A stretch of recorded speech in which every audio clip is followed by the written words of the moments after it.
The state-owned National Communications Network and the Government Information Agency might find themselves again facing serious cuts in the national budget.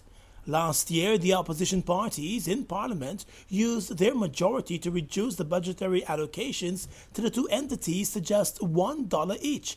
That move was made as the opposition hoped it would have triggered some change in the coverage they receive from the state media. The coverage has not changed much, according to opposition leader David Granger, who said while NCN has been making some efforts to improve its quality of coverage of the opposition, GINA has refused to do the same. This is a state medium. It's not a PPP medium. It's a state medium, and every one of us, all the citizens of Ghana, through taxation, through other means, contribute to the maintenance of those media. The opposition leader told News Source that the bosses at the Government Information Agency need to understand that the government is not limited to the executive, and therefore the voices of the opposition must be given a hearing also through the state media. Well, the word government is misunderstood. The government has three branches. I am a government servant as leader of the opposition. I'm employed by the government. There's an act of parliament. The executive branch is only one part of the government. The government has three parts: executive, legislative, and judicial. In the past, the opposition APNU has compiled a dossier on coverage by the state-owned media of the opposition.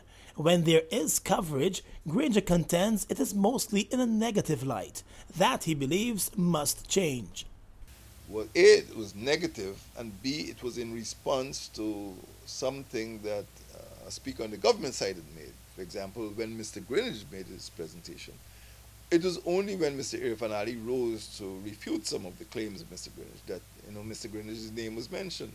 So we have seen that the budget debate has taken a course in which the opposition has been capable, has clearly demonstrated its ability to punch holes in the government's argument.